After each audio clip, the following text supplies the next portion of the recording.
these two pictures are the germ, and you'll see why as we talk about them, or can be the germ of a style.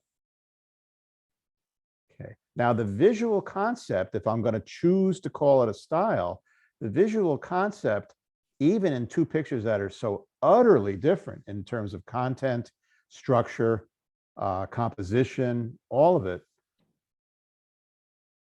their underlying visual concept is identical. Mhm. Does anybody other than Venu know why? What on earth am I talking about? Sure. It's like a little bit of color and basically just monochrome gray background, something like that. You're on the right track, but continue talking about it. I mean, I think it's that continued on just like the two or three subjects that are very prominent in the background because of the color, even though they're maybe not, like in the one with the flowers, they're not the whole, they're a very small part of the picture, but they really pop and come forward because of, I think, mostly the color or also just the angles. Okay, you said a lot of things, all of which I agree with, but we'll talk about them. What else is similar about them? Using the objects as leading lines, or I don't know if I'm expressing myself correctly, but using the roses and the glasses as objects to move through the picture. Now that's different from the leading lines concept. Leading lines usually refers to the perspective where a line starts and then it goes deep into the picture. These three are flat pretty much, except for this one being a little further forward. But what you said, which I'll talk about in a different way in a second, I think is true. You'll see what go ahead, anybody? They both have reflections that are. I don't see reflections prominently in this picture. The back rows. I still don't see that. Okay, I see it, but yeah. Yeah, this light is very flat and the object itself is not reflected. It's the opposite here. The light is coming, looks like from almost, this is the back, the light coming through it. And these objects are reflective in the glass in and of itself. There is very deliberate attempt to place color on a relative non-color background. It's like storytelling by the color. Yeah, that's exactly what's going on here. And the first person who commented said something like that, but that's more precise. This is all about vivid.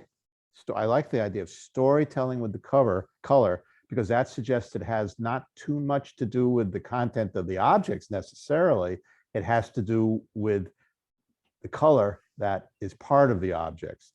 So that's really very good. That's how I would summarize it, that in completely different content, completely different setting, it's really storytelling about color.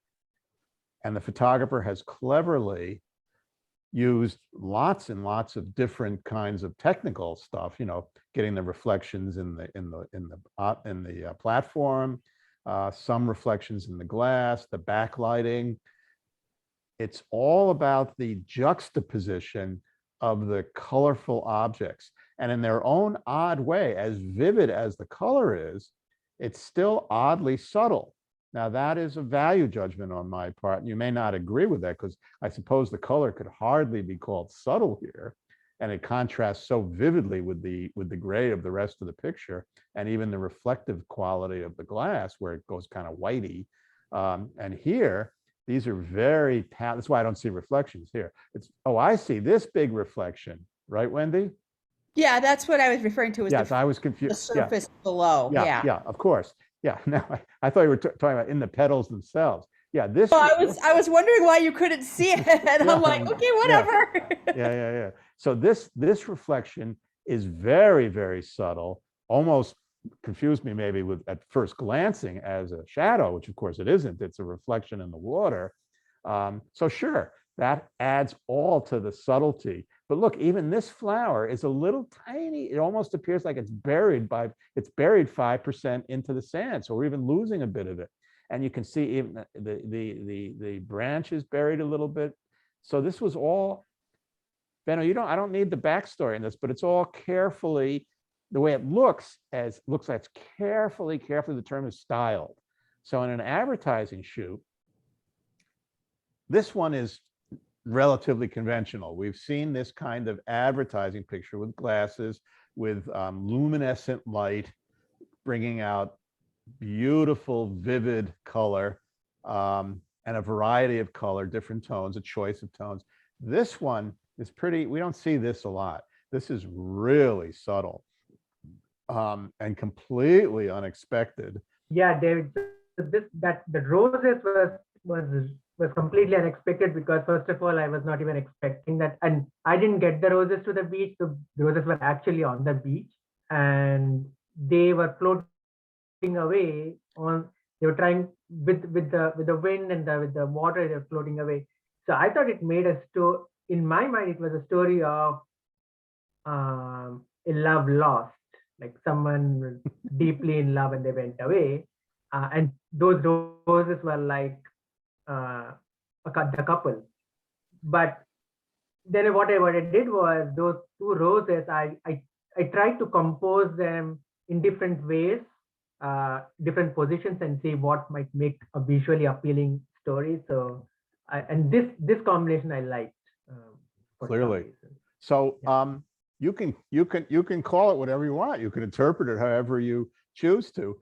Don't tell anybody else that they were just sitting there, because it looks like an advertising shoot, that it was thought through, heavily styled, which is not a negative, that these things were, the flowers were chosen, they were buried this little bit in the sand, they were positioned just like this, and the photographer, you messed around with it, waited forever to get all of the waves and stuff here, to get the reflections.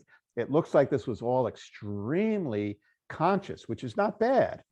I mean, sometimes you want a spontaneous thing, but this looks so styled.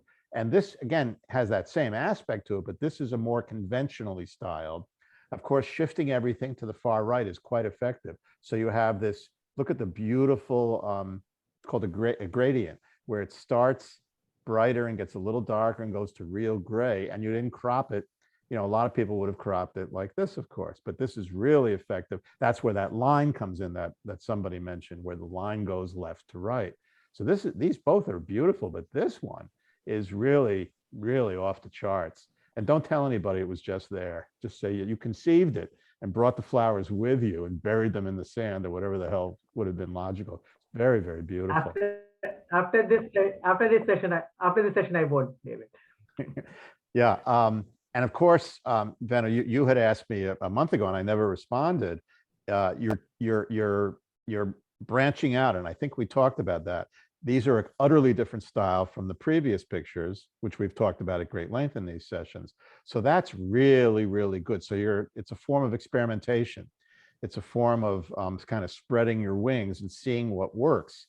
And there's no need to have any commercial outcome or even potential commercial outcome, but just to kind of do an experiment with different visual ideas, even if you just happen upon them like this, and make something this styled out of the look. So it's very, even the incredibly blurry detail in the foreground here, see it gets real sharp right here. All of that works, the whole depth of field relationship, everything. Just looking at yeah, it's a 35mm lens, and it looks it, but it's wide open. So this is it's at f4-ish, which is nearly wide open for those lenses. So that's very effective. Let's go back. Thank you, David.